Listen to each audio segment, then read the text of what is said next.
comment je sais faire pour ce qu'on fait toutes les semaines, c'est en fait de répondre aussi à des questions que moi j'ai au long de l'histoire que j'ai lue de Paracha. Et la semaine dernière, il y a un parent qui fait des rêves. On amène Yosef. Et Yosef, alors si vous regardez, Yosef il dit à Paro, écoute, regardez dans le chapitre 41, Pasuk Kafé, chapitre 41, verset 25. Alors vous vous rappelez, il arrivait des vaches grosses et des vaches maigres.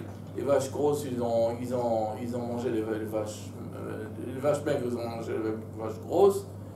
Et aussi, il arrivait des épis qui ont été mangés par les plus maigres. Les moins bien les moins bien ont mangé les épis bien. C'est ce qu'il arrivait.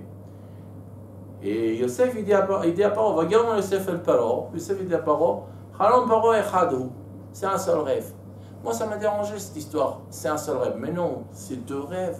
On voit bien que c'est deux rêves. Qu'est-ce que Yosef dit? Halom Paro echadou. C'est un seul rêve. Et Tachela Elohim Oseh, il dit à Paro, ce que Dieu voulait faire, il a dit à Paro. Alors il dit les 7 vaches maigres c'est comme ça, et après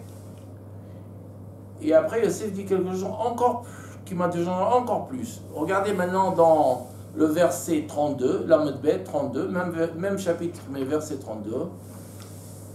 Et si tu poses la question pourquoi alors j'ai fait deux rêves, si c'est un seul rêve, pourquoi j'ai fait deux rêves? Pourquoi est-ce que tu as rêvé deux fois?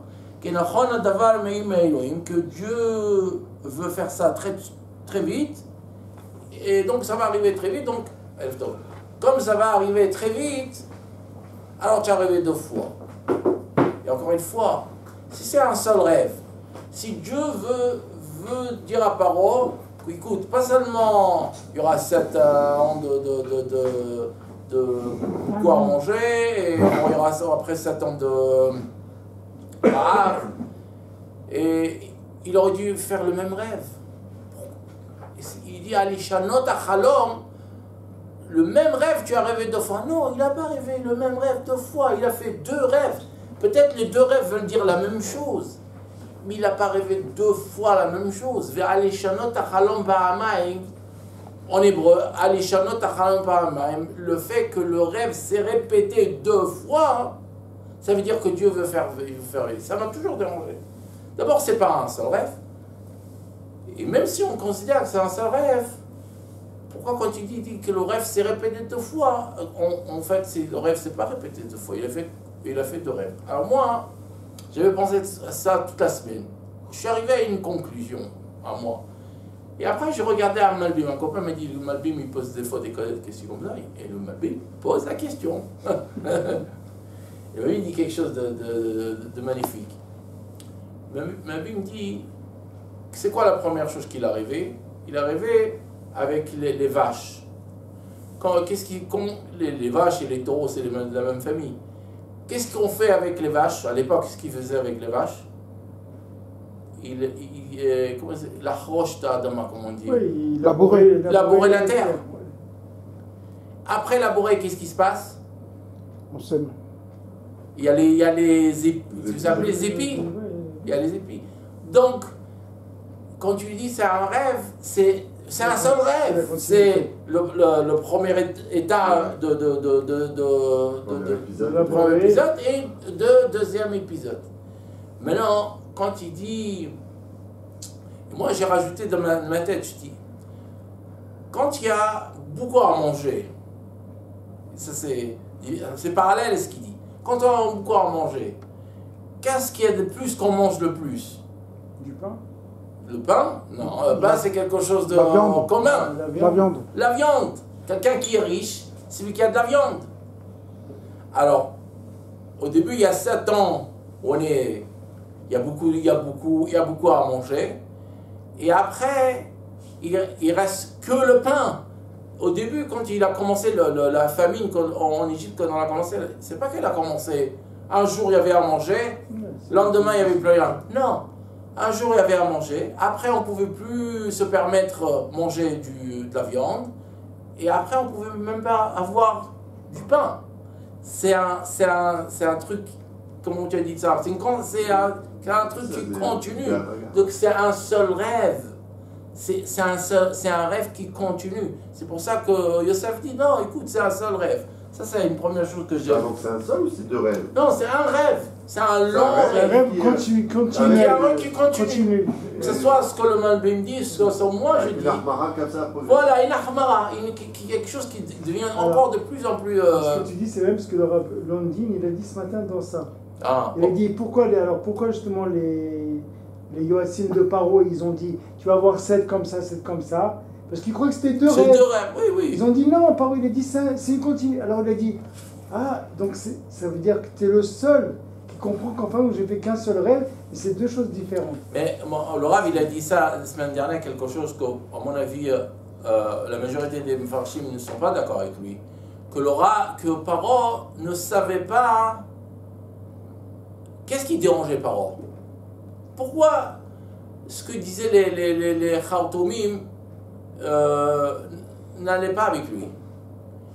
La majorité des Mefarshim, je pense que tous les Mefarshim, parce que dans le rêve, Paro a eu l'explication, mais il a oublié, d'où je sais. C'est marqué, ce mot Vatipa Amrocho, il est marqué 2 fois dans le Tanakh. C'est marqué ici, Vatipa Amrocho, dans l'histoire de Paro, où il fait un rêve, il se rappelle du rêve, mais il ne se rappelle pas de l'explication du rêve. Nebuchadnezzar, il a aussi fait un rêve. Les deux, c'était des rois. Mais là-bas, c'est marqué Vatitepa Amrocho. Il y a 2 fois, Rashi, à mon avis, il l'amène. Le lettre Tav. Pourquoi là-bas, c'est marqué 2 fois Tav? Parce qu'il y a eu le rêve et l'explication. Les deux, il les a oubliés. Alors, donc de là, on voit bien que Paro a eu une explication de le rêve, sauf qu'il l'a oublié. Yosef, quand tu sais dire, ah, c'est comme ça, ah oui, t'as raison, c'est ça, c'est ce que j'ai vu dans mon rêve, je me rappelle maintenant. Alors, ce que disaient les magiciens, ce que disaient les premiers interprètes, ça ne révélait pas son interprétation. Voilà, je ne me rappelle pas de ça, ils m'ont dit l'explication, c'est pas ça. Ça, c'est une chose que j'avais la semaine dernière me dérangeait. Il y a une autre chose qui me dérangeait et que j'ai vu une réponse pour ça aussi. Si vous regardez, Yosef demande à ses frères ramener Benjamin. Ils amènent Benjamin. Yosef il dit bienvenue, il est tout content de le voir. Il va pleurer et après ils sont invités à manger. Maintenant regardez dans Yosef arrive à la maison, chapitre 43.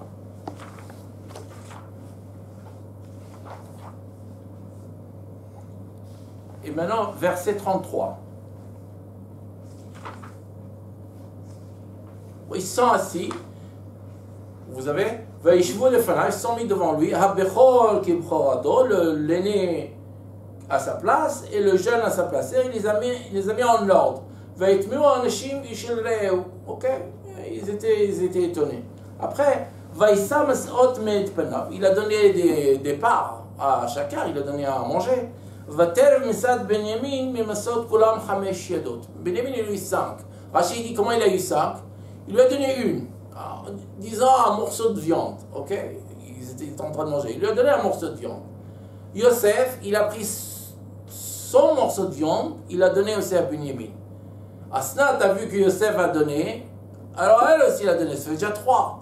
Ephraim et Ménaché, ils ont vu que les parents ils ont donné, eux ils ont donné, ça fait 5. C'est comme ça, Rachid dit, c'est comme ça qu'on est arrivé à son nombre 5. Jusqu'à là, tout va bien. Après, Vaishtu, Vaishkiru et Mon.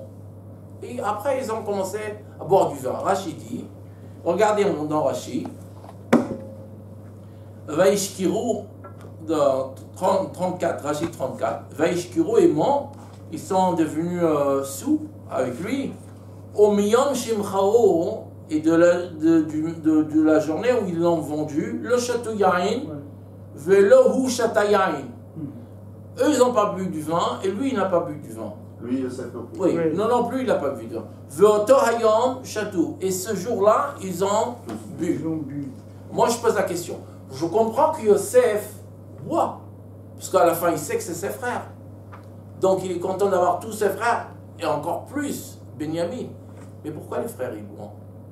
Bah, il ne peut pas boire tout seul. C'est Bon, lui qui mais pourquoi pas? il aurait dit de boire avec C'est lui. au contraire, tu as vu juste avant Non, que le mais- Mitzrim, ils Ils ne savent pas. pas que c'est Yosef. Ils savent pas qui est Yosef. Ils ont eu d'autres occasions. C'est Joseph qui leur a dit de boire avec lui. Non, il n'aura rien dit, c'est pas marqué ça. Non, invente pas. Ah, j'invente pas. Ah, ben, C'est- Cholo, Eshton et moi, et Rachid dit, Non, mais à partir du jour où ils l'ont vendu, ils n'ont jamais bu. Pourquoi ils boivent Rachid, tout le temps donc, c'est un truc de deuil. C'est-à-dire, Bien ils sûr, étaient, sûr. ils étaient. Ils étaient Donc, toujours en il n'y a deuil. rien qui a changé. Ah, ils savent pas que c'est Yosef. Qu'est-ce que ça veut dire maintenant, ils ont bu? Alors, Mais déjà, il a vu ils ont vu qu'il les avait mis dans l'ordre, donc ils ont dit quelque chose là. C'est Nahon qui a quelque chose, mais c'est pas l'ordre qui leur a fait boire. Regardez ce qui est marqué dans le but. Je reprends le passou. Vaïssa Masot Me'et Panav, il a donné à chacun des morceaux. Vatel Masat Benjamin, mais Masot Kula. Benjamin, il a eu plus que tous. 5. C'est quoi la réaction des frères? Bah, Il y a pas de pourquoi réaction. il a reçu plus. Non, c'est marqué ça. Il n'y a pas de réaction. Il n'y a pas de réaction. Ils sont indifférents. Qu'est-ce qui a causé la vente de Yosef? La jalousie. Il y a fait de la jalousie. Les frères, ils ont vu que quand Yosef donne à Benjamin 5, ils sont indifférents. Ils ont fait un tikkun. Il y a fait parce qu'ils ont fait un tikkun, Bah oui. ils ont été boire. Ouais, d'accord. Ils ont compris que... Pourquoi ils n'ont pas bu? Parce que jusqu'à maintenant, ils se tenaient que la faute de la jalousie, elle est encore là. Mais quand ils ont vu qu'il a donné à Benjamin 5, qu'il n'y a rien qui s'est passé, enfin, ils étaient contents pour une ils n'ont pas exprimé leur jalousie. Au contraire, ils Donc, étaient contents. ils ont été contents de leur propre réaction. Exactement, ils étaient contents de leur propre réaction. C'est exactement ça. C'est ce que le rabbin dit. Ils étaient contents de leur propre réaction. Quand quelqu'un il fait une erreur, il arrive aux même situation. Il ne refait pas l'erreur. Il y a une joie qu'on ne peut pas expliquer. J'ai réussi à vaincre moi-même, mes instincts moi-même. C'est pour ça qu'ils ont bu. Ça, c'est par rapport à la semaine dernière. Alors sur ça, je fais une petite. Vas-y, Il y a vas-y. le Rav Aviner, il a dit sur le Rav Druckmann, il a dit, il a vu, ils ont tellement descendu, mais des choses graves. Ils ont dit sur lui des choses vraiment graves. Ouais, mais on ne sait pas. Mais vraiment des choses graves. Qu'est-ce qu'ils ont dit sur le Rav et tout. Et lui, il n'a jamais répondu à personne de sa vie. Qu'est-ce qu'il a dit? Il a dit, quand, ça veut dire quelqu'un de normal, on te fait, même si on fait, tu dois quand même dire quelque chose. Mais dire au niveau des tzadikim, le fait qu'ils font des tikkunim, ça veut dire qu'ils réparent des choses que pour eux, ça ne les dérange pas du tout. Mais ils savent que c'est un tikkun immense dans la profondeur d'une personne. C'est marrant, un des Non, trucs mais qu'on va parler de ça c'est des trucs, c'est même, il a dit, c'est un truc, on arrive beaucoup de mal à... C'est rien que des gens, Yechidé Sgoula qui arrivent à faire ça. On va parler de ça. Ah ben tu vois, mais la chaman. Bon, alors, maintenant, on commence la paracha. Notre paracha de Vaïgash, elle commence avec Judas qui s'approche de Yosef. Il fait tout un discours. Moi, je vous dis, si vous prenez une minute et regardez le discours de Judas, quelle information Judas a rajouté, qui a causé à Yosef de dire, voilà, ça suffit. Je ne peux plus, je veux dire la vérité. Moi, j'ai regardé. Judas n'a rien rajouté. Rien. La seule chose qui est plus que les autres fois, c'est qu'il y a un long discours de Judas. Judas, c'est comme qu'il faisait un sikoum de tout ce qui s'est passé. Comment dire un sikoum? Résumé. Un résumé de tout ce qui s'est passé. Bon, voilà, on est comme ça, on est venu te voir, voilà, si je lis vite, Adoni Sha'al et Avada ve'eshlachem avoir. Tu nous as demandé est-ce que vous avez un père ou un frère. On a dit on a un père qui est vieux. Il y a un fils, un petit chez lui à la maison. Son frère est décédé. Et après tu nous as dit amenez-le. Et mon père il ne voulait pas. Tout ça on savait. Tout ça Yosef le sait. La seule chose c'est qu'il est récité d'une manière interrompue. Il parle. Et Yosef il craque. Il dit bon, j'en peux plus. Il y a une histoire de Chafetz Chaim, je crois. Je crois que c'est Chafetz Chaim.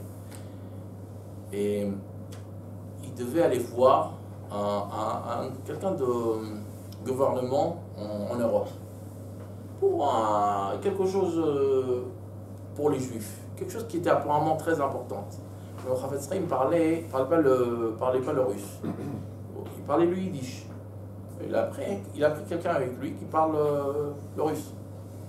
Il est allé voir ce monsieur qui est en charge, je ne sais pas qui il est, il a un rôle, c'est le Moshel, comment on dit Moshel, le gouverneur de cette ville. Il est allé le voir pour essayer de le convaincre de faire ou ne pas faire quelque chose pour les Juifs.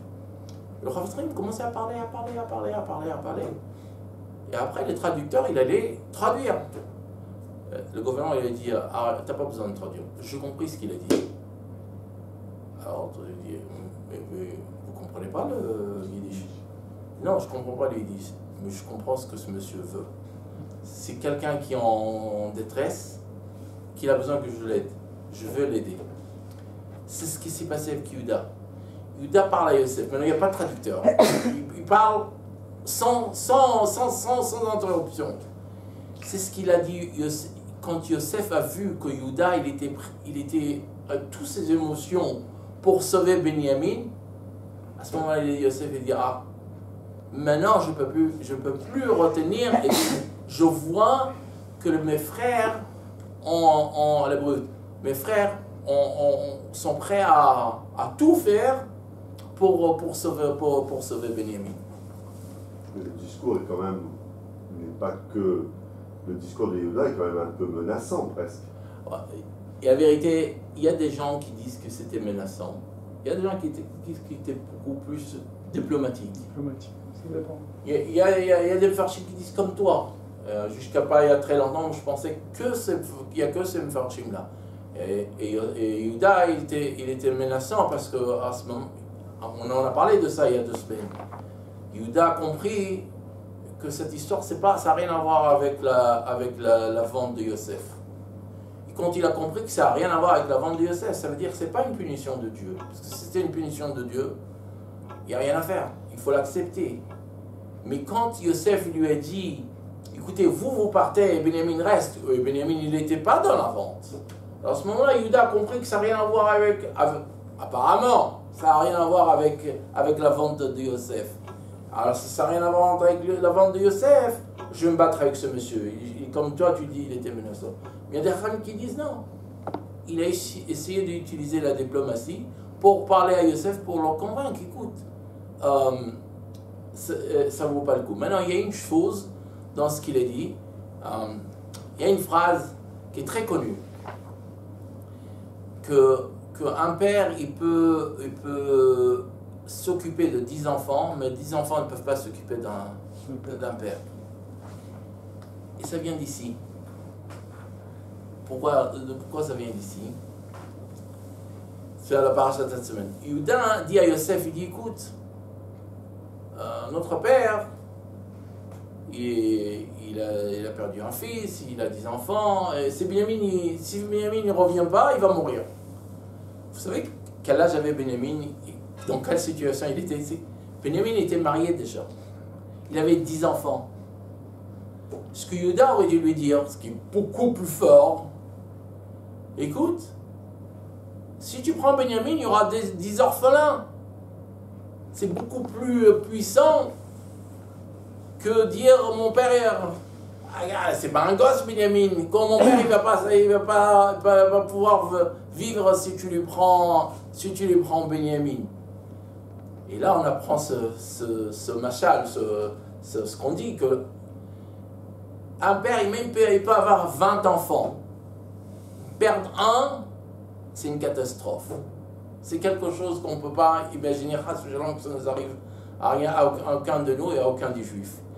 La perte d'un enfant, c'est une tragédie qu'on ne peut pas... Et c'est pour ça, d'ailleurs, quand on fait les chiffres 1, sur un enfant, on fait que 30 jours. Pourquoi on fait que 30 jours? Quand on devrait faire 30 jours. C'est 7 jours. Pas 30 Shiva, pardon. Les deuils sur un enfant, c'est 30 jours. Shiva, c'est les mêmes, mais C'est pas un an. c'est pas un an. C'est pas un an. C'est que pour les parents, un an. Pourquoi? Parce que y a pas, tu ne peux pas dire après 30 jours c'est fini. Tandis que sur le père, après un an, tu aurais dit après un an, en général les gens commencent à oublier. Petit à petit, mais ils commencent à oublier. Un parent qui perd un enfant, jamais ça va s'oublier. Si jamais ça va s'oublier, alors pourquoi tu le mets en deuil pendant un an? Mets-le le minimum, qui est 30 jours. Et laisse-le tranquille. Déjà, Misken, il a d'autres trucs. Alors, on fait que 30 jours. Alors, c'est ce que Yuda a compris, que dire qu'il y aura des orphelins, ils vont s'occuper. Des orphelins vont pouvoir vivre sans leur père. Peut-être ça peut être un peu difficile, mais ils vont pouvoir grandir, ils vont pouvoir sortir de la situation, ils vont pouvoir... Ça, c'est pas quelque chose d'extrêmement grave. Mais qu'un père perd son fils quand il est vivant, ça c'est quelque chose de beaucoup plus puissant. Alors moi j'avais une question. Comment Yosef, ça m'a intrigué, comment Yosef, il a dit à ses frères, vous me ramenez Binyamin, sinon je ne sors pas à Shimon. Mais à ce moment-là, il n'a pas pensé que son père, il sait très bien que son... Mais tu étais là la semaine dernière. J'étais là, mais je me rappelle. Non, ça veut dire, comment Yosef, il n'a pas eu cette pensée que si Binyamin il va partir, son père, il peut partir. Yosef avait, son avis c'était, les rêves, c'est pas des rêves. C'est une prophétie. Oui. C'est Dieu qui lui parle. Dieu lui a dit, 11 de tes frères vont se prosterner devant toi. Ils sont venus que 10. Il manque un. Ils étaient obligés, donc c'est le plan de Dieu, moi je peux rien faire. C'est vrai que ça va être difficile pour Yaakov. Alors, raison de plus, puisqu'il a reçu Benjamin. Tous les frères étaient là, ils se sont tous prosternés devant lui. Pourquoi il a voulu garder Benjamin? Il n'a pas voulu garder Benjamin. Si, il a dit partez-vous et laissez-moi Benjamin. Alors moi je te pose la question, prends 30 secondes et pense à la réponse, parce qu'elle est très facile. Le premier truc, c'est les rêves. On est tous d'accord, Yosef voulait que les rêves... Il faut que ce soit pas idéal pour l'Ishtara. Non, ça c'est autre chose. C'est pas ce que lui dit. Les rêves doivent se réaliser. Donc les rêves sont réalisés. Le premier, c'est réalisé. Maintenant, toi tu poses la question, voilà, Benjamin est là, maintenant vient Amen Yaakov, le deuxième rêve se réalise, on a fini l'histoire. Qu'est-ce qui manque? Quoi, le tikkun le tikkun. Mais là, il ne voit le tikkun avec Yehuda maintenant. Ah, mais non, c'est pour ça que tu as raison. Quand tu vois le tikkun, que Yehuda il était prêt à tout faire pour sortir Benjamin. Et il a dit c'est assez. Et maintenant, son frère qui n'est pas de sa mère. Ouais. C'est là où Benjamin pensait comment il pensait. Et moi je vais te montrer qu'en fait, dans les psukim, que même ça, c'était pas assez. On va le voir. Enfin, ça lui a quand même pris une semaine pour réagir. Je sais que c'était une semaine. Ah tu me rappelles une blague. Je l'ai racontée à ma cousine il y a une semaine. C'est comme ça qu'il la raconte à Djarba. Il y a une femme de Djarba qui écoute toutes les semaines les parachutes. Elle est venue prendre le livre de Bereshit. Et quand l'histoire de Yosef elle a commencé, elle pleurait, elle était dans tous ses états, elle était vraiment malheureuse. Et quand on arrivait à la paracha de Veikash, elle a dit, Baruch Hashem, il est sauvé, tout va bien. Bon, on a fini l'histoire, l'année est passée, on revient à Bereshit. Il revient à l'histoire, il dit, c'est quoi celui-là? Il ne se rappelle pas ce qu'ils m'ont fait l'année dernière, j'ai rien à faire de lui. Ah, oui.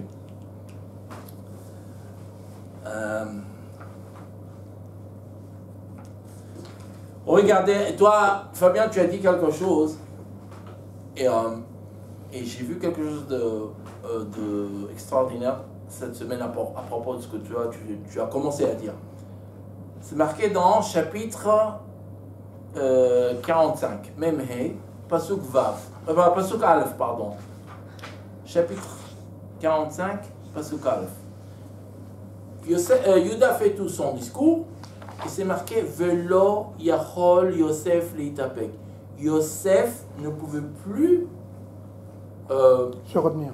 se quoi? Se retenir. Se retenir. Et ça ne veut plus se retenir. Le Sfat Emet dit quelque chose qui fait peur. Il a dit parce que, à cause du fait que Yosef ne pouvait pas se retenir, on a eu plein de malheurs. Il dit d'où je sais. Regardez après. C'est marqué. C'est marqué. Aman aussi, c'est marqué du vol il t'appelle. Hein? La ville. Dans la Megillah. C'est marqué dans Pasuk Yudel, le même chapitre, juste 14. Vayipol al tzavare Benyamin achi vayef. Il est tombé sur le cou de Benyamin, son frère, il a pleuré. Au Benyamin, bachal tzavarav. Et Benyamin, il a pleuré aussi. Rashi dit pourquoi est-ce que Yosef a pleuré sur les coups de Benyamin? Parce que les deux Beth Amikdash. Voilà. Pour la destruction de deux Beth Amikdash. Moi, je vous pose la question. Un événement aussi joyeux, aussi extraordinaire, sur ça que... Attends, Beth Amikdash, c'est dans quelques milliers d'années. Qu'est-ce que tu pleures maintenant? Pourquoi tu pleures? Tu peux dire la même chose sur quand Jacob il a vu Rachel, il l'a embrassée, il a vu ma maman. Mais c'est quelque chose d'éminent, Rachel. Qu'elle ne va pas être enterrée avec lui. Ça, c'est quand quelques milliers d'années plus tard. Ouais. C'est un peu différent. Non, mais c'est la même. Et en plus, Yaakov, c'est quelque chose de personnel. Ouais, d'accord. Et là, c'est quelque chose de national. Le Sfat Emet dit, de là, je vois que Yosef, parce qu'il ne pouvait pas se retenir un peu plus, et laisser les frères faire un tikkun à 100%, que le tikkun n'était pas à 100%, c'est pas encore à 100%, à cause de ça, on va s'offrir la destruction de deux temples. Parce que s'il s'était retenu un peu plus longtemps, on n'aurait pas eu... On n'aurait pas... À cause de quoi elle a eu la destruction du deuxième temple? Pourquoi le deuxième temple a été détruit? Sinatrinam. D'où elle vient? C'est quoi la source de Sinatrinam? C'est de là. Tous les problèmes qu'on a eu avec les... Même pendant l'Holocauste, il y avait des juifs qui ont vendu d'autres juifs. D'où ça vient tout ça? Les juifs, normalement, on protège l'un à l'autre beaucoup. D'où ça vient? Ça vient d'ici. Le Sfat Emet dit, parce que Yosef ne pouvait pas se retenir un peu plus, à cause de ça, on souffre encore aujourd'hui de Sinatrinam. Et aujourd'hui, ça sous-entend que le tikkun n'était pas complet. Il n'était pas complet. Et aujourd'hui, on l'a vu. Aujourd'hui. Ah oui, voilà, exactement. Aujourd'hui, on l'a vu. Ah, maman, c'est... Et c'est marrant avec ce qui se passait avec la Knesset. Oui, c'est pas Tu vois clairement. Regardez, il y a quelque... Ça, c'est dingue. Mais tout ça, ça vient de cette histoire. C'est pas Stam, c'est lui, c'est paracha, c'est pas Achout, c'est ça m'a... Bien sûr que c'est passé. J'ai entendu ce qui s'est passé aujourd'hui, ça m'a... Je me pas de politique. Maintenant, regardez, on revenait sur le même chapitre, mais Pasuk Gimel cette fois-ci, 3. Par contre, dans la Bilatessa, il y a aussi les mots Litapek avec Aman. Okay. T'as pas pensé à ça? Non, j'ai pensé, mais je vois pas grand... Non, ça me vient. Mais il y a une chose qu'il y a, C'est marrant, il faut voir c'est quoi. Le petit-fils de Yosef, Ah oui. c'est Mordechai. Ah, ça va. Et maintenant, regardez dans Pasuk 3. Voyomer lahem Yosef. Pourquoi tu es le petit-fils de Yosef sur le travail? Non, c'est un descendant Non, c'est pas Binyamin. Les cheminées. je parle de Rachel, les enfants Ah, de Rachel. Mais tu as raison, c'est Binyamin. Et Voyomer Yosef elechav, C'est verset, Pasuk. Pasuk Gimel. Rim. Voyomer Yosef elechav, Ani Yosef. Aod avichai, il aura dit, je suis Yosef. Est-ce que mon père est encore vivant? Velo yachlo echav la'anot oto. Ses frères ne pouvaient pas lui répondre. Kinivalo mipanav. Je vous demande de me dire qu'est-ce qui ne va pas dans ce pasuk. Parce que mon père il est encore vivant. On sait qu'il est vivant. Il en a déjà Tout plusieurs le fois. monde pose cette question. Ah, parce qu'il a- Et il a posé cette question encore plusieurs fois, encore dans le début de la paracha. On vient de te dire. Je suis Yosef, Aod avichai. Alors j'ai vu quelque chose d'extraordinaire.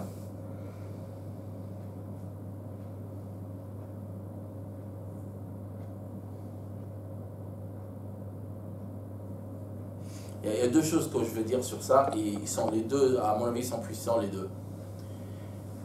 Quand Yosef dit à ses frères, je suis Yosef, qu'est-ce qui se passe dans la tête des frères? Dès qu'il dit Ani Yosef, qu'est-ce qui se passe dans leur tête? Il y a écrit dans il le. se passe rien. Ou- sur Il y a les- écrit dans le Passouk. Vaïbalo Mepana. Ok. Moi je vous dis, dites-moi si j'ai raison ou pas. Les frères ont vendu Yosef. D'accord? Ils ont vendu Yosef. Et à partir de là, ils ne savent pas ce qui se passe avec Yosef.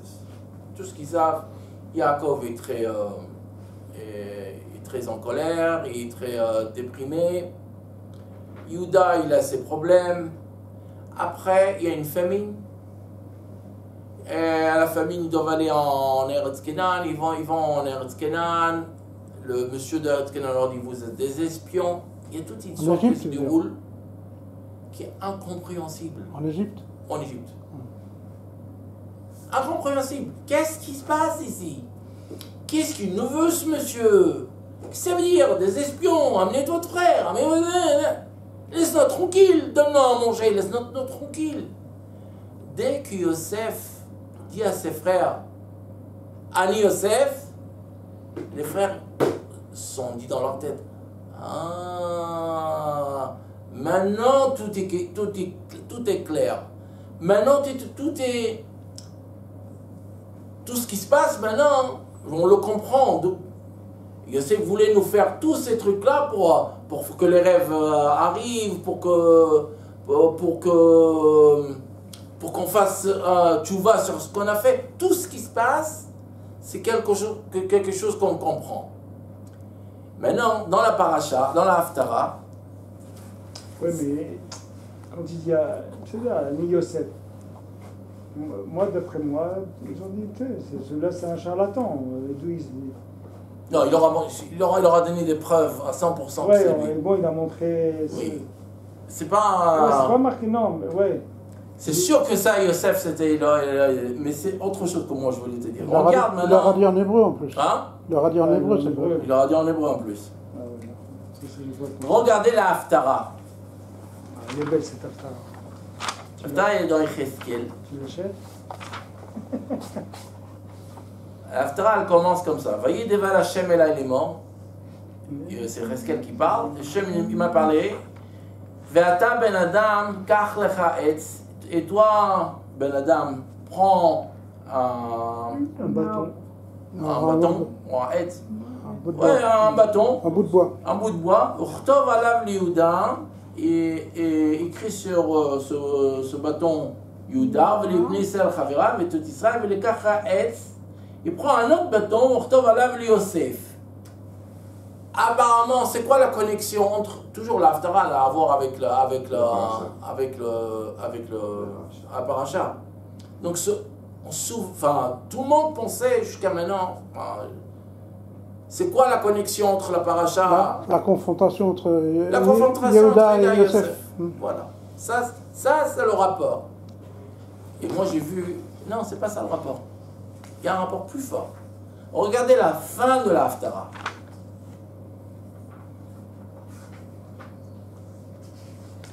V'yadeu ha'goyim ki ani Hashem. Et les autres nations vont savoir, je suis Hashem. Mekadesh et Israël, celui qui est sanctifié Israël, Behiot mekadeshi betocham leolam. Et que je le sanctifie à vie. Qu'est-ce qui saute tout de suite? Quel mot en rapport avec la paracha de la semaine? Ah, mais il y a deux Agoïm qui ont Hachem. Alors, c'est quoi les mots qui ont à voir avec la paracha de la semaine? C'est que les Goïm, ils ont vu quand les Mitzrayim, ils ont entendu que les frères sont là, ils ont. Quel mot en Ah, les rapport mots. avec la paracha?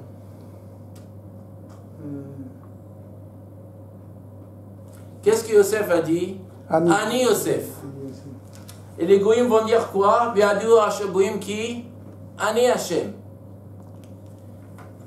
Je veux m'expliquer mieux. Les frères, quand Yosef leur a dit il est Yosef, ils ont compris le déroulement de leur histoire de quelques années, de quelques dernières années. Où ils ont compris très bien tout ce qui s'est passé. Il dit, l'Haftara dit, Cheskel dit, à la fin des temps, les Goïms vont comprendre, Hachem va dire, Ani Hachem, ils vont comprendre tout le déroulement de l'histoire juive. Qu'est-ce qui s'est passé? Pourquoi il y a eu ça? Pourquoi il y a eu la Shoah? Pourquoi il y a eu l'Inquisition? Pourquoi celui-là il a fait... Tout ce qui s'est passé avec l'histoire juive, les Goïms vont dire, ah, maintenant on comprend très bien pourquoi c'est passé. Parce que autrement, Dieu nous dit à chaque fois que vous êtes le peuple que j'ai choisi. En quoi on est le peuple que tu as choisi? Tous les malheurs du monde sont arrivés au peuple juif. Il n'y a pas une nation qui a subi autant de malheurs que le peuple juif. Alors en quoi on est le peuple choisi? Dieu l'a dit non. À la fin des temps, comme moi je vais dire Ani Hachem, vous allez comprendre pourquoi ça s'est passé et pourquoi ça s'est passé. Il y a un grand rabbin qui s'appelait le Maran Rothenburg.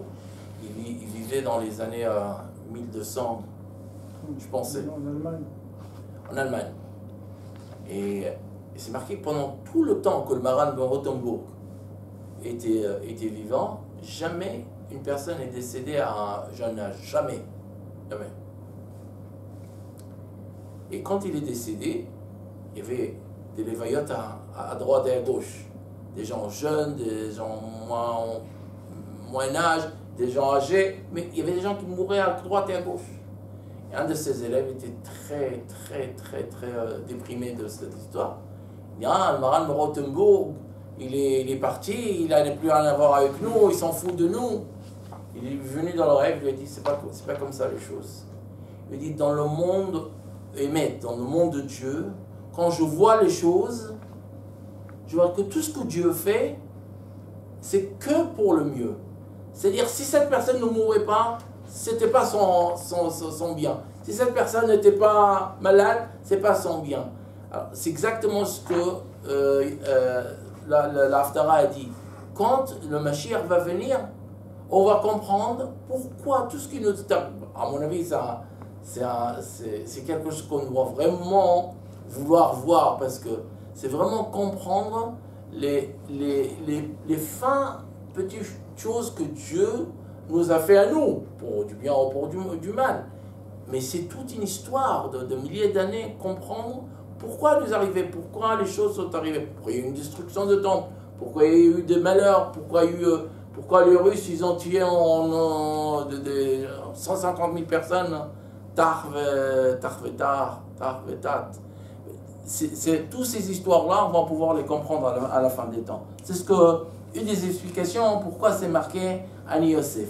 Mais maintenant, on n'a toujours pas répondu à la question pourquoi il pose la question si son père est vivant. Attends, maintenant, ça c'est le premier truc de Yosef. Pourquoi il dit Aod Avi Chai? Aod Avi Chai. Moi, je vous raconte une histoire. Et il y a un gosse, dans le Talmud Torah, sans dire les noms, dans le Torah, son père a quitté la maison. Pour aucune raison, il a quitté la maison. Et le gosse, bon, quand le père il quitte la maison, automatiquement, il y a une détérioration. Il est plus bien à l'école, il est plus bien au Talmud Torah. Et bon, le moré de Talmud Torah, il était gentil, alors il a essayé de tout faire, inclus l'inviter chez lui à la maison, pour que bon, il sent qu'il y a un père. Aujourd'hui, malheureusement, souvent les parents, ils n'ont pas le temps de s'occuper des enfants. Alors les enfants, où ils vont dans les marchés villes, où ils vont faire d'autres bêtises, parce qu'ils n'ont pas l'attention des parents. Ils la cherchent. Et souvent, ça tombe sur les mourines de l'école qui doivent faire l'attention que les parents ne peuvent pas donner. Bref, ce garçon, à un moment, le moré, il a désespéré. Il ne va pas pouvoir le changer. Il a dit, bon, si je peux pouvoir le changer, je vais le mettre en dernière ligne là-bas. Ce qu'il va absorber, il va absorber. C'est mieux que rien. Je ne vais pas le jeter. Bon, voilà, c'est comme ça. Et voilà, un jour, ils sont arrivés à la paracha de Vaïgash. Et le professeur, il pose une autre question. Qu'est-ce que ça veut dire Aod Avichai? On vient de le dire. Et ce gosse, il lève la main, il dit, moi je sais la réponse. Il dit, c'est quoi? Il ne leur pose pas si votre père est encore vivant. Aod Avichai. Est-ce que mon père est vivant? Est-ce que mon père, après 22 ans que je suis là, il ne sait pas où je suis? Est-ce qu'il a lâché, il ne pense plus à moi? Aod Avichai, elle n'est pas au frère. Et ce n'est pas ce qu'il est vivant. Est-ce que je suis encore son fils? Aod Avichai. Est-ce que j'ai encore un père? Et souvent, quand les enfants ils posent des questions, en fait, ils se posent des questions sur eux-mêmes ou ils donnent des réponses sur eux-mêmes. Alors, c'est ça la question de Yosef. C'est pas qu'il peut. Vous avez raison. Tout le monde sait que Yosef savait très bien que son père était vivant. Oui, ça, c'est. Ouais. Est-ce que votre père est aussi mon père? Est-ce que votre père qui vit est-il aussi mon père? Voilà. Exactement. C'est ça la question. Parce que savoir qu'il est vivant, on lui a déjà dit. Mais est-ce que je suis encore son fils? 22 ans, c'est quand même très très longtemps. Et ça, les frères, ils n'ont jamais dit, bon, notre père, il est très triste. Yehuda, il explique quand même, Yehuda, il a dit que mon père, après la mort de son fils, il est parti, il était déprimé complètement. Non, il n'a pas dit ça. Il n'a pas dit ça. Il a dit, non, Vadnamr, il a donné, il a dit à notre maître, Pasuk Kaf, on a un père qui est vieux, un des frères est jeune, son frère est mort, son père et sa mère, il l'aiment. Rien. Il dit rien de Yosef. Il est mort. Voilà, fin de l'histoire. Une fois, j'ai vu un documentaire sur les enfants qui ont été adoptés. C'est mamash manian. Disons, Shmoni Machouz, ils veulent tous savoir qui c'est leurs parents adoptifs. Bien sûr. C'est leurs parents génétiques. Non, c'est. Tu sais pourquoi? C'est à l'intérieur d'eux. C'est-à-dire, malgré même ils savent qu'ils ont été jetés. C'est le. Tu sais pourquoi? Pourquoi? Parce qu'ils veulent savoir pourquoi. Ouais, c'est mamash. Ouais, c'est. Ils veulent savoir pourquoi. Des trucs, c'est comme ils voient, est-ce que mon père, est-ce que ce sera... Comment il va réagir, mon père, s'il me voit? Si je suis son fils, c'est complètement normal. C'est que tu dis ça, c'était très intéressant. Vraiment, très intéressant. Et si on revient sur ce qu'on a dit avant, qu'un père qui perd son fils, c'est quelque chose de plus... c'est un point que j'avais oublié de dire, que c'est un point, maintenant tu m'as rappelé. Quand un père perd son fils, c'est beaucoup plus fort qu'un fils perd son père. D'où ça vient ça? Fichier. Chaque chose qu'on a une source. dans l'histoire. Chaque chose a une source. Un fils qui perd son père, c'est la loi de la nature. Ok. Et le père, il devient vieux. Et voilà. Mais moi, je parle, tu as raison.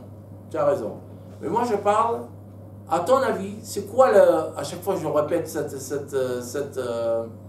cette phrase. C'est quoi le DNA? Qui nous a implanté ce DNA que quand on perd un fils, c'est beaucoup plus triste que quand on perd un père. Ah, le premier qui a perdu un fils, c'est Adam Arishon. Il a fait, c'est. Je suis la kavod. Béhémet, c'est la kavod. La kavod. Parce que Adam Arishon n'avait pas de père. Il n'a pas de père. Donc il a pas eu le. Il n'avait pas de père, son père, c'est Dieu. Non, Dieu l'a créé, c'est pas son père. On n'est pas goyim. Son père. Ah, je crois que c'est le premier jour de l'an. Donc il n'a jamais eu ce sentiment. Tandis qu'Adam Arishon a eu le sentiment de perdre un fils. Comme il y a un sentiment qui n'a jamais été créé.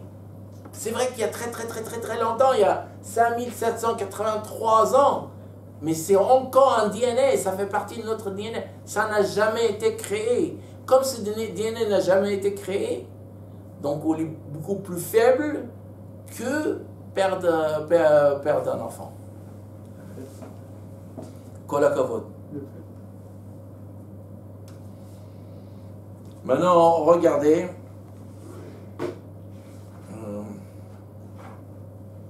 Non, mais malgré tout, Adam Arishon, on ne voit pas tellement sa réaction si on compare avec Yaakov. La réponse, elle est beaucoup trop simple. Ah. Parce que si on n'apprend rien de sa réaction, la Torah ne va pas l'écrire. La Torah, elle écrit des choses qu'on va apprendre quelque chose de ça. De ça, on apprend. Apparemment, d'Adam Arishon, on n'apprend rien du tout. Et pire que ça, moi, je me demande toujours, quand Caïn a tué Hevel, c'était quoi la réaction d'Adam Arishon? On ne sait pas. On ne sait pas. Apparemment, sa réaction, il y a eu une réaction, mais elle n'est pas importante pour nous. Il y a eu une réaction. Et Chava aussi. Chava, on sait qu'elle savait que Caïn a tué Hevel. D'où je sais que Chava savait que Caïn a tué Hevel. Quand son troisième fils, comment elle l'appelait? Shet. Pourquoi elle l'appelait Shet? Shatli Hashem ben Acher qui harago Caïn. Dieu m'a donné un autre enfant parce que l'autre Caïn l'a tué. On savait très bien que Caïn a tué Hevel. Mais on ne sait pas sa réaction. Pourquoi on ne sait pas? Parce que ce n'est pas important. Donc la Torah, elle a dit que ce n'est pas important. Maintenant, regardez dans chapitre 45, verset 8.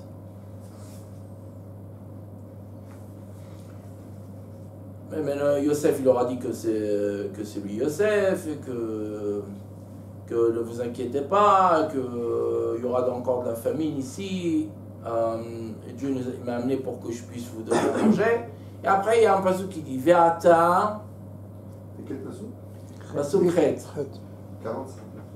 45, 8. Début du Shlishi.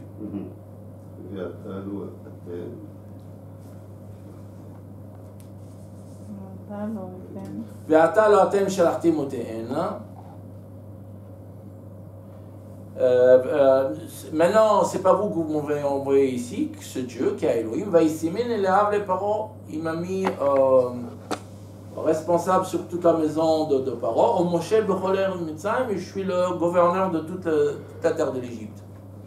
Ma'arou va'alo lavi. Et non, c'est pas ce qu'en fait que je voulais montrer. Je suis désolé. Désolé.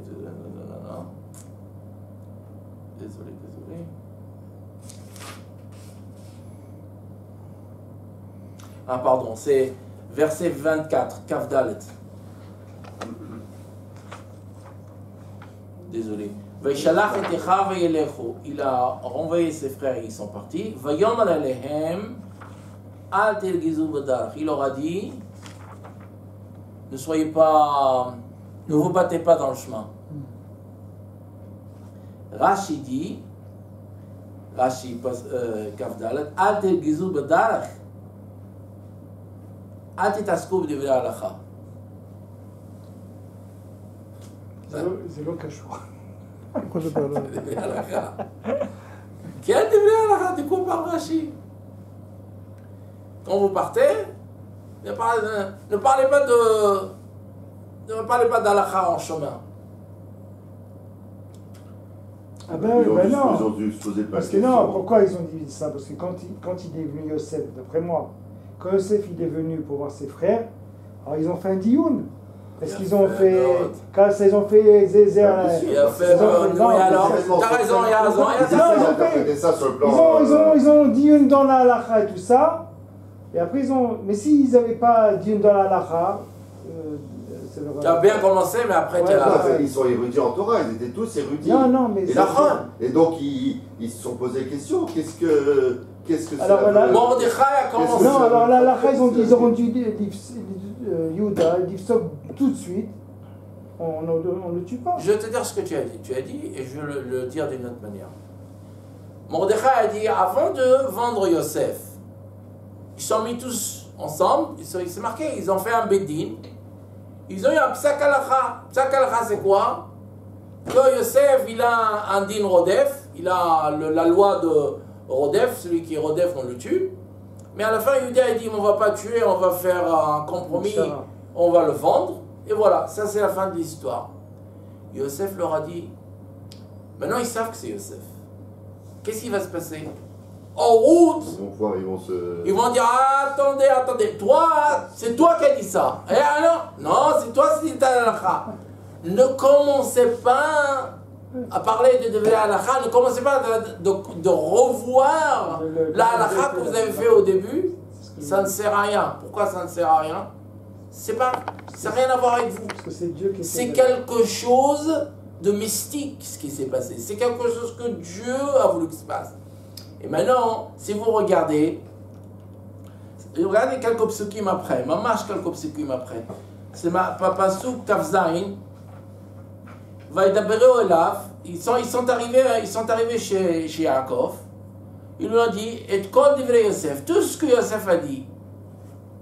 Au début, il n'a pas voulu les croire. Vaidaberu olav kol divrei Yosef, Hashem deber elem, qui leur a dit, vayar et ha'agalot, il a vu les chariots, Asher shalach Yosef la setoto, les chariots que Yosef a envoyés pour l'amener. Vatichi roach Yaakov avim, Yaakov a eu le voix, elle est revenue, il les a crus. Apparemment, le pasuk qui dit, Rashi, tout de suite, il comprend ça. Apparemment, quand tu vois les chariots, Yaakov les croit. Qu'est-ce que ça voir les chariots avec croire que ce que les frères ont dit? Alors, Rashi, tout le monde dit ça, mais Rashi, il excède la même, il dit, il leur a donné un signe, Yosef leur a donné un signe, il leur a dit, dites à mon père que la dernière halakha qu'on a appris ensemble, c'est la halakha de Egla Arufa. C'est quoi cette histoire d'Egla Arufa? C'est marqué dans Sefer Dvarim, si je me rappelle, Sefer Dvarim. Oui, dans Parashat Shoftim, Sefer Dvarim, c'est marqué que si on trouve une personne tuée à côté d'une ville, on ne sait pas... Entre deux villes. Entre deux villes, on ne sait pas qui l'a tué. Qu'est-ce qu'on fait?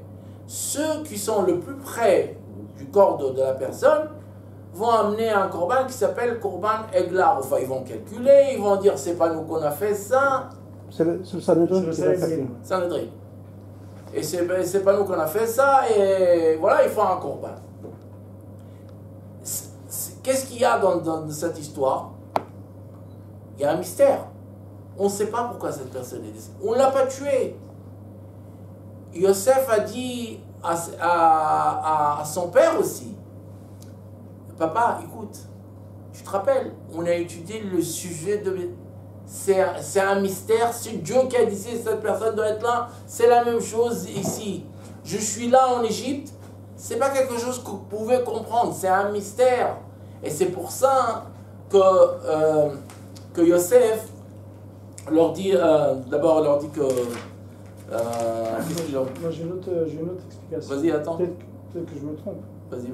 Mais on dit que dans Glat Aroufa, c'est-à-dire pourquoi c'est le Bet Din qui doit emmener, parce qu'eux ils n'ont pas fait, ils ont eu quand même une achayout. Ça ne devait pas arriver dans leur vie qu'il y a eu un mort. Ils n'ont pas fait ce qu'il fait. Peut-être que Yosef, c'est entre guillemets, qu'est-ce qu'il dit à son père? Toi aussi tu as une part de responsabilité. C'est vrai que Dieu était à tout ça. Mais toi aussi tu as une part de responsabilité. Que j'étais... Regarde, je ne dis pas que c'est pas vrai.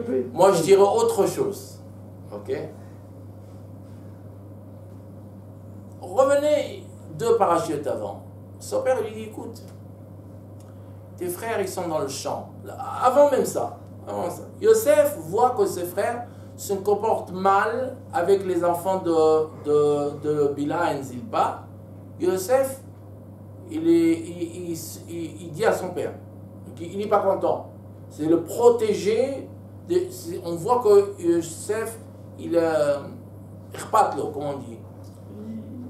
Ça le touche, ouais, ça le touche. Ça le touche. Non, ça le touche. Ça le touche. Donc il dit à son père. Après, son père lui dit, écoute, tes frères sont dans le champ, va les voir. Champ où ils sont? Va voir. Yosef y va. La personnalité de Yosef, même Yosef, il est dans en prison, il voit 2 personnes qui sont tristes. Pourquoi vous êtes tristes? Est-ce que je peux vous aider? Tout ce qu'on voit de Yosef, c'est quelqu'un qui est sensible à l'autre, à la peine de l'autre. Quand on lui a dit à Yaakov, Yosef est vivant et qu'il est second roi en Égypte, il dit non, vous êtes des bêtises. Parce que s'il était comme ça, il y a très longtemps, il m'aurait envoyé une lettre me dire je suis là. Le Yosef que je connais, depuis longtemps, il m'aurait dit ça. Yosef lui a dit, rappelle-toi du sujet d'Agla Aroufa, rappelle-toi du sujet de... C'est un truc mystérieux, c'est Dieu qui est en train de... Je ne t'ai pas appelé parce que j'ai changé comme Yosef. Je suis le même Yosef. Sauf que cette fois-ci, ce n'est pas une histoire que moi je contrôle, c'est une histoire qui est complètement contrôlée par Dieu. C'est pour ça que quand il entend ça, il dit, ah, donc c'est mon Yosef. La seule chose, c'est que cette fois-ci, c'est pas lui qui pouvait rien faire. Il pouvait pas dire que je suis Yosef. Alors moi j'ai une question. Vas-y. On fait beaucoup de pilpoul au sujet de ces chariots qu'il envoie à Yosef, à Yaakov. Mais un peu plus loin dans le Perek Memhe, et c'est rappelé ensuite dans le Perek Memvav, Paro aussi il envoie des chariots à Yaakov. Si. Non.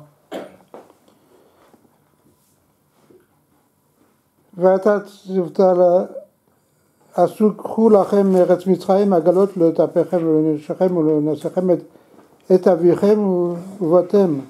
Et ensuite, dans le pasuk même où c'est marqué. Je relis le pasuk que tu as dit. C'est chapitre 45, pasuk Yutet. Ve'ata tsuviti zotasu. Maintenant, j'ai donné un ordre, comme ça, faites comme ça. Prenez de la terre de l'Égypte, agalot letapechem velinchechem. Oui. Des agalotes pour vos enfants et pour vos femmes. C'est pas marqué pour votre père. Ça termine le pasuk. Unsetem et avechem. Votre père, vous le portez. Les agalotes, c'est pour les femmes et pour les enfants. Votre père, portez-le. Et un peu plus loin dans le pasuk même pas, on rappelle encore ces agalotes que Paro il avait envoyé. Je dirais, il faut pas chercher dans le fait qu'on envoie des agalotes. Regarde, quand le pasuk il dit contraire à ce que tu dis. On regarde le pasuk Kaf Zayin. Vaidaberu el kol divrei Yosef. Le pasuk qu'on vient de voir. Kaf Zayin, 27. On lui a dit tout ce que Yosef a dit. Asher diber elem, ce que Yosef leur a dit. Vayar et ha'agalot, il a vu les chariots. Asher shalach Yosef la set otoko. Yosef a envoyé. Yosef a envoyé. C'est Paro qui a envoyé. C'est pourquoi parce qu'il dit Asher shalach Yosef la set otoko. Et j'ai vu un truc extraordinaire. Paro Aracha. Pourquoi Non, Racha? attends. Paro, c'était un rachat. Et il Comment croyait tu que c'était sais? Dieu. Il disait que c'était lui Dieu. Paro, c'était un rachat. Il n'y a aucun doute sur ça. Il a dit Ani Aracha ou Hachem. Ok. Ah, ça, c'est un autre Paro. Mais Paro s'imagine même pas dans sa tête, Paro, qui n'est pas un juif, mais qui n'a pas de morale, s'imagine pas qu'on va mettre Yaakov Avinu dans un chariot. Il a dit les chariots, c'est pour les enfants et pour les femmes. Votre père, on satem auto, mettez-le sur vos épaules.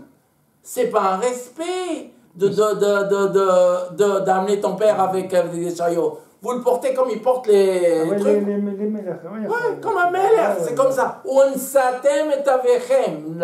Le satem, c'est comme l'Aaron, Aaron à Kodesh. C'est pour ça que c'est marqué Veta Agalot Asher Shalach Yosef. Parce que Paro, il n'a pas envoyé des Agalot pour Yaakov Avinu. Il n'a pas envoyé des chariots pour Yaakov Avinu. Dans la tête de Paro, Yaakov Avinu devait être porté comme un roi. On le met dans un truc comme ça, comme un lit. Yaakov est là-bas et vous le portez jusqu'en Égypte. C'est ce que Paro dans sa tête se disait. Ouais. Il y a une chose. Alors pourquoi tu dis qu'il est rachat? Je comprends pas. Bon, moi je voulais te dire que regarde ce qui s'est passé en quelques milliers d'années, que même un rachat pensait, c'est comme ça qu'on doit respecter nos parents. Maintenant, regardez aussi, il y a deux choses que j'ai voulu. Yaakov Avinu arrive. D'abord, il y a une chose qui est juste une parenthèse. Et je ne vais pas regarder dans les psukim, je vais vous le dire. C'est marqué au Bnei Rachel Eshet Yaakov. Et les enfants de Rachel, c'est dans la paracha, les enfants de Rachel, la femme de Yaakov. Donc clairement, quand on parle de Léa, c'est pas marqué comme ça. C'est marqué Léa Asher Yalda Yaakov, qu'elle a accouché des enfants à Yaakov. C'est vraiment sûr. Donc c'est pas la femme de Yaakov. Enfin, elle était la femme de Yaakov, mais elle n'est pas appelée la femme essentielle dans la paracha, c'est Rachel. Mais il y a quelque chose de très intéressant. Quand on compte les gens qui sont descendus de Canaan, sont montés de Canaan ou descendus de Canaan jusqu'en Égypte, Yaakov est compté avec qui? Si vous regardez, je ne vais pas passer beaucoup de temps dessus, il est compté avec Léa. On le compte avec Léa. C'est pour balancer les choses. Donc Yaakov, il est avec Léa, ses enfants, mais aussi de l'autre côté, Rachel, elle est appelée la femme de Yaakov. C'est pour ne pas refaire la même erreur de jalousie. Yaakov est compté avec Léa, mais aussi Rachel, c'est la femme de Yaakov. C'est juste une parenthèse que j'ai vue. Maintenant, Yaakov Avinu voit Yosef, mais comme on n'a pas beaucoup de temps, alors je ne vais pas regarder dans ce que je vais vous dire. Yaakov Avinu voit Yosef, et c'est marqué que Yosef va pleurer sur Yaakov Avinu, mais Yaakov Avinu ne va pas pleurer. Yosef va tomber sur Yaakov Avinu, et qu'est-ce que tu viens de dire? Il était en train de faire Kirat Shema. La question est comme ça. Il n'a pas trouvé un autre temps pour un Kirat Shema. C'était l'heure. Ah, il a fait l'heure. Beaucoup de Farshim disent, c'était l'heure. Et Yosef, c'était pas l'heure. Si c'était l'heure pour Yaakov Avinu, pour Yosef aussi c'est l'heure. Et puis même tu vois ton fils, et ben tu fais pas selon le grade, tu fais pas selon le comment ça s'appelle Ah, moi j'ai vu un truc très intéressant. Yaakov Avinu vient de s'offrir 22 ans languir son fils. C'était des émotions extraordinaires. Yaakov Avinu a compris, il va avoir 1 minute maintenant où je peux choisir entre mon bénéfice à moi, ou alors dire à Dieu merci de tout. C'est quelque chose qui ne va pas jamais revenir. C'est une occasion qui ne va jamais revenir. Ça me rappelle l'histoire de Rabbi Akiva. Quand Rabbi Akiva a été tué, et il souffrait énormément, je ne veux pas vous dire les trucs, c'était énorme, il souffrait énorme. Alors les Talmidim lui ont dit, Rabbi, pourquoi jusqu'à là? Et Rabbi Akiva il aura dit une réponse qui va exactement à ce qu'on est en train de dire. Toute ma vie, Il est en train de faire le schéma. Il était en train de faire le schéma. Il a dit, toute ma vie, je voulais arriver, c'est marqué dans le schéma Israël,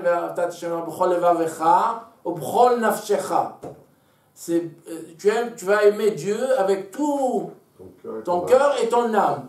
Et toute ma vie, je cherchais cette seconde-là, ton âme. Comment je vais l'aimer avec mon âme? Maintenant, ça arrive, je veux renoncer à ça. C'est exactement ce que Yaakov Avinu a dit. J'ai 1 minute de ma vie, je suis vraiment très high, je suis au pic de ma vie. Mon fils aimé, que j'adore, il est le second en Égypte, il est encore tzaddik, et il n'en vit pas à ses frères, je veux le revoir. Il y a 1 minute maintenant, je peux choisir. Ou alors un truc personnel, ou alors je vais le donner à Dieu. Yaakov Avinu a décidé, cette minute-là, je vais la consacrer à Dieu et je ne veux pas la donner à moi-même. Et ça explique énormément les choses, parce que d'abord, Yosef, ça fait très bien que son père était vivant. On lui a dit, il n'a pas les mêmes émotions, il est déjà habitué que son père. Il n'est pas au même stade que son père. C'est pour ça que Yaakov Avinu n'a pas pleuré et que Yosef a pleuré. C'est ça qui dit ça. J'ai lu c'est le Sfat Emet. Ah bon? Ouais, c'est tout à fait le style de Sfat Emet. Vidéo qui dit ça. Alors, regardez une dernière chose, et à mon avis c'est extraordinaire. Est-ce que vous avez remarqué dans la paracha, il y a 2 choses que je voulais vous dire. C'est dommage. Il y a une discussion entre Paro et Yaakov. Et Yosef amène, regardez dans le chapitre 47, Pasuk Chet.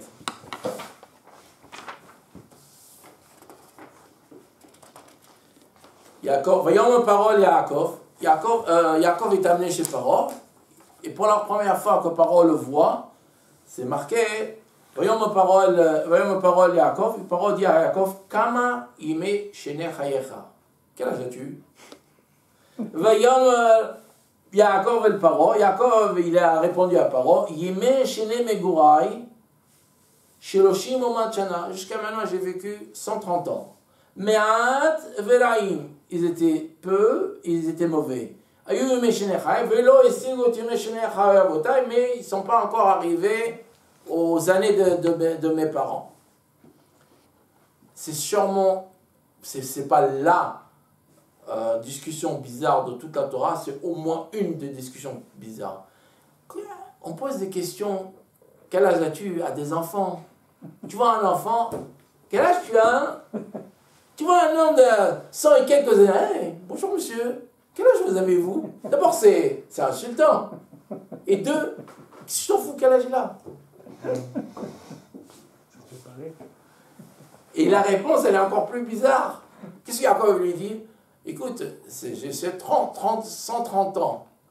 Et mes années, ils n'étaient pas extraordinaires. Et je t'ai posé la question, quel âge tu as? Je t'ai pas demandé, je ne suis pas le buteur Lomi, tu n'as pas besoin de me dire ce qui t'est arrivé. Réponse, 130 ans, fin de l'histoire. C'est quoi ça? Alors j'ai vu quelque chose de très sympa. Il y a un monsieur qui était rave de Metz. Il s'appelait... Comment il s'appelait? Qui est encore vivant? Non, il a vécu dans le... Shagat Aryeh. Rabbi Aryeh Lev Ginsburg, Shagat Aryeh. Shagat Aryeh est arrivé à Metz à l'âge de 70 ans. 70 ans. La première fois qu'il est venu rave, c'était à Metz, 70 ans. Et bon, il est arrivé, il a fait une dracha. Les gens, ils ont adoré la dracha. Et il y avait deux personnes là-bas qui étaient dans le coup. Ils se disaient, ah, c'est dommage qu'il ait 70 ans. Tu te rends compte quel beau de vrai Torah, ce monsieur disait. C'est dommage. Bon, on va pouvoir l'avoir pour beaucoup d'années. Alors, Chagatari, il a entendu. Il dit, ne vous inquiétez pas. Je serai là très longtemps. Et effectivement, il était pendant 20 ans grand rabbin de Metz. Alors, c'est ce qui s'est passé. On est dans les... Quand Yaakov est venu en Égypte, la famine s'est arrêtée. Mais quand Paro, il a vu Yaakov, il a dit, oh, c'est dommage, regarde ce qu'on a eu grâce à Yaakov, a vu nous. Monsieur, quel âge avez-vous? Quand il lui pose la question, il veut savoir combien encore d'années on a de trucs. Yaakov, il dit, écoute, j'ai l'air vieux. C'est pas parce que je suis vieux. Je suis pas vieux. Je suis pas encore arrivé à ce que mes parents. Je suis vieux parce que j'ai eu des années, mauvaises années. C'est ça la discussion qui se passe. C'est pas que lui veut savoir. Il veut savoir quel âge il a. Il s'en fout quel âge il a. Il vient de voir quelqu'un de très vieux. Il s'inquiète. J'ai besoin de savoir combien tu vas avoir des bonnes années. Quand il dit, écoute, j'ai l'air vieux comme ça. C'est pas parce que je suis vraiment vieux. Je suis pas encore arrivé à l'âge de mes parents. Je suis vieux parce que j'ai eu de mauvaises périodes dans ma vie. Et après, ça c'est une chose. Et dernière chose, et après je vous laisse, mais à mon avis c'est très sympathique. Moi je dois partir. Toi tu dois partir, vas-y. Ouais. Juste une chose et après. D'accord, Il y a l'histoire, c'est marqué que Yaakov a vu, Yosef s'est occupé de ses frères. Et après la Torah elle s'arrête complètement. Il les a mis dans Eresh Goshen. La Torah elle s'arrête. Elle nous raconte une histoire que les Égyptiens sont venus, ils ont dit on n'a pas à manger, il leur a dit donnez-moi vos Auteur. Non, la première fois c'est pas les terres, la première fois c'est les vaches et ce que vous avez. Et après la deuxième fois il leur a dit vous donnez-moi la terre. Et après il a envoyé chacun dans l'autre côté. Celui qui habitait au Caire il a envoyé en Alexandrie, celui qui habitait ça il a envoyé là. Il a dispersé tout le monde.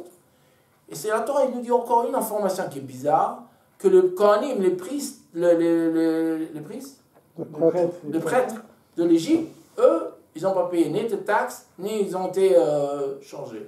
Et après, on revient que les enfants d'Israël, ils sont grandis en Égypte, et on revient sur le début de l'histoire. Elle est bizarre, cette histoire. Alors, j'ai vu quelque chose de très sympathique. Quand on arrive, même nous les Sfaradim ou les Ashkenazim aux États-Unis, ou peu importe, quand on est arrivé en France, c'était quoi la première chose qui nous dérangeait? C'est qu'on voyait les Français, comment ils étaient. Ils ne voulaient pas avec nous un truc de. Quand on était à Djerba, on ne voulait pas être comme. On ne voulait pas montrer qu'on était arriérés. Alors on a essayé de s'assimiler. C'est arrivé aux États-Unis. Aux États-Unis, dans les années 20 et 30, les gens travaillaient Shabbat. Pourquoi? Parce que tout le monde travaillait Shabbat. Donc, je ne veux pas changer, être différent des autres. Je ne suis pas encore dans le ghetto. Yosef a compris que ça va arriver. Qu'est-ce qu'il a fait? Il a dispersé tout le monde. Celui-là, il a mis là, celui-là, il a mis là. Tout le monde est pas habitant de la terre. Tout le monde est étranger. Donc les Juifs, quand ils vont être là-bas, ils ne vont pas dire « Ah, je veux être comme les gens de la terre ». Non, je veux m'assimiler. Il appartient pas à la terre. C'est pas quelqu'un. C'est pas sa ville. Ça, c'est la première chose que Yosef a fait. La deuxième chose que Yosef a fait, que Yosef c'était un visionnaire. Il a fait une loi que les prêtres ne doivent pas travailler. Pourquoi? Parce qu'ils savaient pourquoi ils sont venus. Ils sont venus parce qu'ils vont devenir esclaves en Égypte. Mais il y a besoin que les prêtres, des Juifs aussi, qui ne travaillent pas. C'est pour ça que le Shevet Lévi, plus tard, n'était pas dans l'esclavage. À cause de quoi? À cause de cette histoire de Yosef. Yosef a fait une loi, qui était une loi en Égypte, à tout le temps, comme quoi les prêtres ne doivent pas travailler. C'est pour ça que la Torah nous dit toute cette histoire. Elle nous dit que Yosef, il était en train de préparer la terre pour les enfants des Juifs quand ils vont devenir esclaves en Égypte. Voilà.